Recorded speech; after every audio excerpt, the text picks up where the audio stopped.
November आता संपेल, मग डिसेंबर उजाडेल आणि मग तुम्ही 5 तारखेचा वायदा करताय, तोपर्यंत आमचे काळजीवाहू मुख्यमंत्री काय करतील त्याचा भरोसा. त्यांचा चेहरा पडलेला आहे, ते हसत नाहीत, ते एवढंच बडबडतात मी लाडका भाऊ, मी लाडका भाऊ. पण तुम्ही लाडका भाऊ मोदी शहांचे राहिलेले नाहीत. शिवसेना ठाकरे गटाचे खासदार संजय राऊत यांनी एकनाथ शिंदे आणि महायुतीवर जोरदार टीका केली आहे. मुंबईत आयोजित पत्रकार परिषदेत राऊत यांनी शिंदे यांचा काळजीवाहू मुख्यमंत्री म्हणून उल्लेख केला आणि त्यांचे मानसिक व शारीरिक स्वास्थ्य बिघडल्याचे आरोप केले. त्यांचा चेहरा पडलेला आहे, ते हसत नाहीत, त्यांचा आत्मविश्वास हरवलेला दिसतो, असे राऊत म्हणाले. राऊत यांनी भाजप आणि महायुतीवर तीव्र प्रतिक्रिया व्यक्त केली आणि एकनाथ शिंदे यांचा लाडका भाऊ या चर्चेवर टिप्पणी केली. ते मोदी आणि शहांचे लाडके भाऊ राहिलेले नाहीत, आता फडणवीसांचेही लाडके भाऊ दिसत नाहीत, असे त्यांनी म्हटले. राऊत यांच्या म्हणण्यानुसार शिंदे फक्त लाडका भाऊ म्हणून बडबडत आहेत आणि त्यांना उपचारांची गरज आहे. महायुती आणि भाजपला उद्देशून राऊत म्हणाले, भाजपने विषवल्ली आहे, नाग आहे, आम्हाला अशा डंक मारणाऱ्या पक्षाशी सामना करावा लागेल.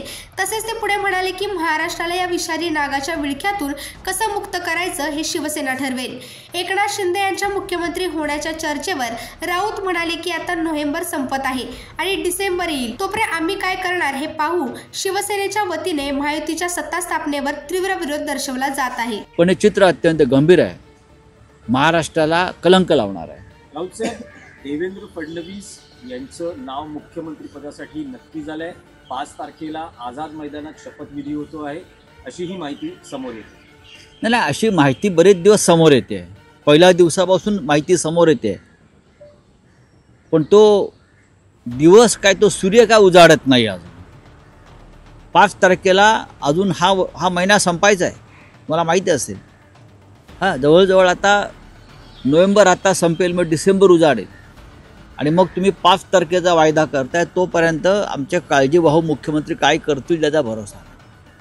माझ्या माहितीप्रमाणे ते मनाने खचलेले आहेत, ते अस्वस्थ आहेत, त्यांचं मानसिक आणि शारीरिक स्वास्थ्य बिघडलेलं आहे. याला जबाबदार कोण? त्यांची प्रकृती बिघडली असेल तर ती का बिघडली आहे? त्यांना काही शब्द देऊन कोणी फिरवला आहे का? असे अनेक गमतीशीर विषय सध्या चर्चेला आहेत. त्यांचा चेहरा पडलेला आहे, ते हसत नाहीत, त्यांच्या चेहऱ्यावरचं हास्य मावळलेलं आहे, त्यांच्या डोळ्यात चमक दिसत नाही, ते एवढंच बडबडतात मी लाडका भाऊ, मी लाडका भाऊ. पण तुम्ही लाडका भाऊ मोदी शहांचे राहिलेले नाहीत, असं एकंदरीत दिसतंय. तुम्ही देवेंद्रजींचे लाडके भाऊ दिसत नाही, पण मी लाडका भाऊ, मी लाडका भाऊ असं ते सतत बडबडत आहे. त्यांना उपचारांची गरज आहे.